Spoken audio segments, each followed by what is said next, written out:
soomaalidu waxay tidhaahaa soodha aan ka dhergi doono saansaankeedaan ka gartaa xaqiiqo waxaa airborti aadan cadde ma shakhsi ma laha shakhsiyaadna ma laha qabiilna ma laha qoysna ma laha qofna ma laha talyaanigii baa ikhtiraacay dhisitaankiisa ilaa maanta soomaali meeluu soo gaaraba baa iska lahayd waa imkaaniyaadka ama ilaha dhaqaalaha ee dalka soomaaliya wax ka soo galaan ummadda soomaaliyeed canuga xalay dhashay iyo ninka 120 sano jiro buu ka dhaxeeyaa ninka la dhacayo qoriga kontratangiga la dhacayo eele farmaajan ku xumaynaya maamulka waxaan ku duminayaa xukuumadda maxamed yacnaha xuseen rooble baan ku duminayaa leh waxaan u arkaa inuusan soomaali ahayn hadduu soomaali yahayna matoor iyo ijin baa la soo saartay wuxuu u shaqaynayaa dalal ajnabi ah sidaad magaalada loo barakicin lahaa iyo shacabka magaaladana dhaqaalaheeda loo curyaamin lahaa buu ka shaqaynaya saasaan u arkaa in kastaba iyaga ha lahaadaane dad aan qadiyad Soomaaliyeed aan ka hadlaynay ahaayeen kuwii kubadda ku tuuray airborka marka kuwaas Soomaali ma lagu sheego karo ma matali karaan waa ra'yigay marka alxamdulillah rabbil caalamiin ilaahay waxa mahad iyo shukr leh masixi ay tuureen in ilaahay weynaha uu dadka waxba ku gaarsiin waxa adduun la yiraahdana waxa waaye haddii hanti dawladeed iyo hanti shacab ay dhib gaarsiiyeen ilaahay idinkiisu waa wax la sameyn karo laakiin hadday sanaf ku dhufsan ay ku dhufmanin waa ilaahay mahadis kuwaas wax hogaamiyo lagu sheegi karo maaha waxna ma hogaamin karaan ayagana shalay macnaha way arkeen inaan hogaamintooda iyo maxaan ku raahdaa citraba inaysan jirin dadkana way arkeen nin walbana wuu u joodaa maantana waxaa waaye shacabka Soomaaliyeed maanta oo xamar ku nool qaasatan waxay jecel yihiin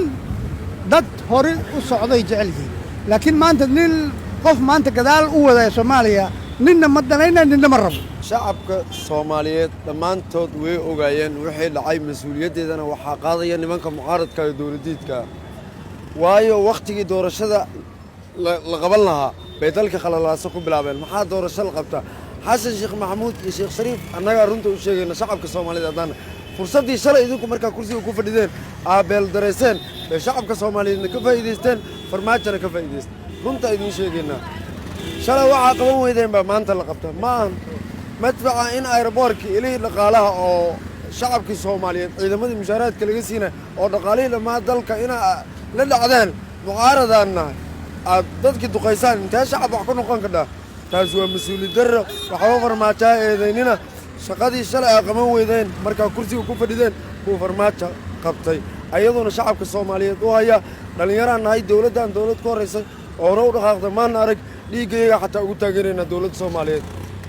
shacabku marna gadaal u noqon maayo runta annaga idiin sheegay boqolkiiba 90 Soomaali weyn maanta waxay mudan tahay in hore loo wada maahane in saddex sano kadib in airborka dabcan madfac lagu garaaco in la isweeraro in dabcan waxa weeyaan dhibaatooyin dhacdo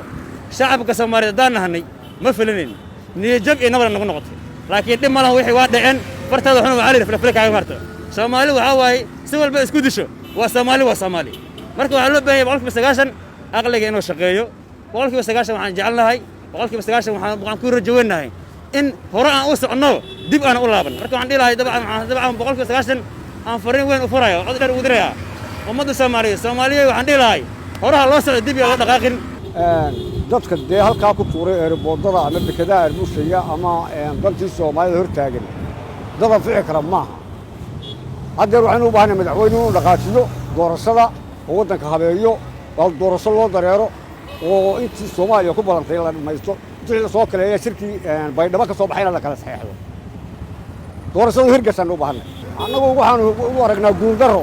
inaan ragaan u danaynayn ku tuuray madfaca airportka ku dhacay guul darraan u aragnaa madaxweynaha waxaan leenahay doorashada dardargeli qof kastoo muwaadin xaq wuxuu leeyahay doorashada inuu ka hadlo wixii lagu soo heshiiyey baydhaba in la dardargeliyo la dhameeyo waan ku codsaynaa madaxweynaha sidii la damacsanaa maysan noqon alxamdulillaah ilaahayna carqalad kala dib nooma soo celiyo nimankaasna uma qalmaan dalka inay maamulaan ayaga iyo wax la mida annaga waxaan ku qanacsanahay dawladda haysanaa tiina allah noo barakeeyo annaga kala orod iyo dhib iyo rafaad intaas soo mari kar waa soo marnay qax waa soo aragnay hadda ma rabno inaan gadaal u noqonno waxaan hiigsanaynaa maalin ka dambayso inaan hore u sii soconno si nabadaan u shaqaysannaa waa soo toosnaa alxamdulilah alyoomka inaan dhacsannaa waxba nagama hadlaysano kala orod ma geli karno alxamdulilah ma rabno shalay yani mudaaharaad ka dambeeyey mudaaharaad horta xooga lama arkin mudaaharaad waxaa waaye mid laisku imaado waay ma ogi in yani dadka xoog loo qasba maaha mid shalay aad iyo aad aan u dhaliilaa siyaasiyiinta adeeraday waxaan dhihi lahaa meeshiina jooga waxaan ilaaha xugmo madaxtinimadan waa helaysiin waqtigiina suga mideeda kale mudaaharaad waxaa la qof oo yani oo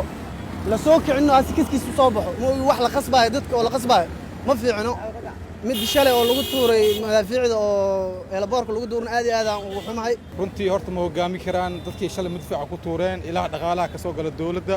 runtii horta maasha Allah horta nabadaan ku soo kacnaa waa shaqaysanaa waxaana ahay nin bijaajley ah shalay horta saa'ida ii saameysay mana shaqaysanin marka ma hogaami karaan dadka waxaan dhihi lahay dawladda hadda aan haysano dawlad noogu fiican arki mayno aniga horta waxaan dhashay 87 dawlad maan arkin laakiin hadda waxaa ku naaloonayaa nabadan iyo nasteexadan marka waxaan leeyahay mucaarad iyo in kasto dad kasta oo carqaladeynaya nabadda inay ka waantoogaan dalkan dib u dhac u horseedin Premier Wallet waa application cusub oo uu ku keenay Premier Bank faa'iidooyinka Premier Wallet waxaa ka mid ah waad iska diiwaangelin kartaa adigoo jooga goobtaada dadkaan account-ka ku lahayn bangiga Premier waa ay iska diiwaangelin karaan Premier Wallet dukaamada iyo ganacsiyada kala duwan ayaad wax uga iibsan kartaa lacagaha waxbarashada caafimaadka korontada ayaad ku bixin kartaa lacag ayaad u diri kartaa qof kale laguguna soo diri karaa si fudud account-kaaga iyo Mastercard-kaaga Premier Bank ayaad ku xiran kartaa kana maamulan kartaa lacag ayaad ka dalban kartaa asxaabtaada ama waad ogolaan kartaa lacag laga soo dalbaday dhaqdhaqaaqa lacagahaagana waad kala socon kartaa ganacsiyadu waxa ay leeyihiin ab u gaar ah oo ay kala socon karaan xogta lacag bixinta macaamiishooda inta ay in ka badan ba ka hel abka Premier Wallet oo kala soo deg hadda Play Store-ka ama App Store-ka Premier